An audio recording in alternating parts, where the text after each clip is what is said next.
صرف ایک روایت بیان کرتا ہوں. ایک دن میرے آقا صلی اللہ علیہ وسلم اپنے گھر سے باہر تشریف لے جاتے ہیں, مدینہ المنورہ کے مضافات میں سیر کے لیے جاتے ہیں. اچانک دیکھتے ہیں ایک قافلے نے پڑاؤ کیا ہوا ہے. وہ قافلہ ان کے پاس اونٹ ہے. میرے آقا صلی اللہ علیہ وسلم کو عرب کا ایک سرخ اونٹ بہت پسند آیا. میرے آقا صلی اللہ علیہ وسلم نے ارشاد فرمایا میں اس اونٹ کو خریدنا چاہتا ہوں. قافلے کا سردار وہاں موجود تھا. انہوں نے کہا لے جائیے, خریدیے. میرے آقا صلی اللہ علیہ وآلہ وسلم نے ارشاد فرمایا دیکھو میں سیر کے لیے آیا تھا, اونٹ خریدنے کے لیے تو نہیں آیا تھا, یہ میرا مقصد نہیں تھا, میں فقط سیر کے لیے آیا تھا. تمہارا اونٹ نظر آیا, مجھے پسند آیا. ارے ناز کرتے ہیں ہم, کیا عظیم اونٹ ہے وہ جو آقا کو پسند آ گیا, جو آقا کو پسند آ گیا. میرے آقا نے ارشاد فرمایا میں اسے خریدنا چاہتا ہوں لیکن اس وقت میرے پاس قیمت نہیں ہے, میرے پاس قیمت نہیں ہے. میں جاؤں گا گھر جا کر واپس قیمت ادا کر دوں گا. وہ دیکھ رہے ہیں میرے آقا صلی اللہ علیہ وسلم کو, آقا جا رہے ہیں, آقا وہاں سے تشریف لے جاتے ہیں. وہ آقا کو کہتے ہیں آپ لے جائیں, اونٹ آپ لے جائیں.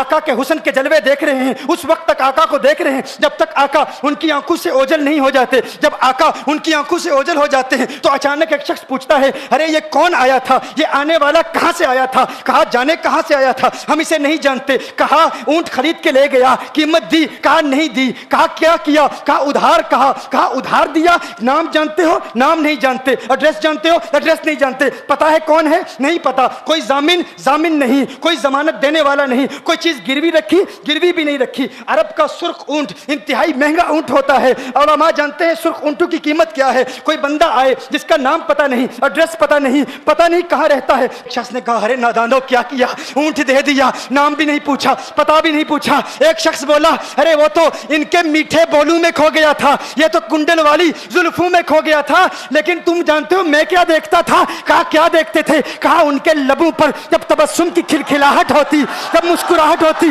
ان کے دانتوں کی چمک دیکھ رہا تھا. وہ مسکراتے تھے, ان کا نور مجھے سامنے والے پہاڑوں پہ نظر آتا تھا. ایک شخص نے کہا ارے تم تو ان کے دانتوں کی چمک کو دیکھتے تھے, ان کی مسکراہٹ کو دیکھتے تھے, اور مجھ سے پوچھتے ہو کہ میں نام پوچھتا, پتا پوچھتا. ارے دیکھتے نہیں, تم دانتوں کو دیکھتے تھے, میں تو ان کے نینوں کو دیکھتا تھا, میں تو ان کی آنکھوں کو دیکھتا تھا. ایک شخص نے کہا ارے دیکھو وہ تمہارا اونٹ ہی لے گیا ہے, اونٹ ہی لے گیا ہے, نام بھی نہیں پوچھا, ایڈریس بھی نہیں پوچھا. کلام میں یہ تاثر دیا گویا کہ اونٹ چوری ہو گیا ہے. اچانک خیمے سے ایک عورت کی آواز آتی ہے. ایک عورت کہتی ہے خبردار, کوئی یہ نہ کہے اونٹ چوری ہو گیا ہے, میں ضمانت دیتی ہوں تمہارے اونٹ کی قیمت کی. کہا شکر ہے کوئی تو جانتا ہے اس کو, شکر ہے کوئی تو اس کو جانتا ہے, کوئی تو پہچانتا ہے. کوئی اور ضامن نہیں تھا, ضمانت دینے والا نہیں تھا. شکر ہے تم جانتی ہو. کہا نہیں جانتی تو میں بھی نہیں ہوں, کون ہے مجھے بھی نہیں پتا کون ہے. کہا پھر ضمانت کاہے کی, کیوں ضمانت دے رہی ہو. اس نے کہا ہوا یہ کہ جب وہ تم سے باتیں کر رہا تھا نا تو خیمے کی اوٹ سے میں نے اس کا حسین چہرہ دیکھ لیا. ارے سنو, کہا جس کا چہرہ اتنا حسین ہے وہ جھوٹا نہیں ہو سکتا, وہ جھوٹا نہیں ہو سکتا, وہ جھوٹ نہیں بول سکتا. میرے آقا کا حسن ہی ایسا ہے. تم کہتے ہو تم ان کی طرح ہو, ذرا تم بھی کہیں خریدنے کے لیے کچھ جاؤ, دیکھتے تیرے چہرے کا حسن دیکھ کر کون ضمانت دیتا ہے, کون ضمانت دیتا ہے. ابھی بات ہو ہی رہی تھی نا, ابھی کلام ہو رہا تھا. اچانک میرے آقا کے غلام آ گئے. اچانک صحابہ قیمت لے کر, کون ہے جس نے آقا کو اونٹ دیا ہے. یہ ضیافت کے لیے چند کھجوریں بھی لے لو, کھجوریں بھی رکھ لو, اور یہ قیمت بتاؤ.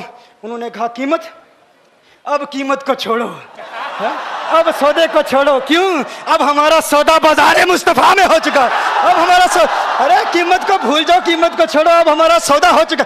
ارے کیا ہوا, کیسے. کہا بتاؤ وہ سونا تھا کہاں سے, وہ منمونا کہاں سے آیا تھا.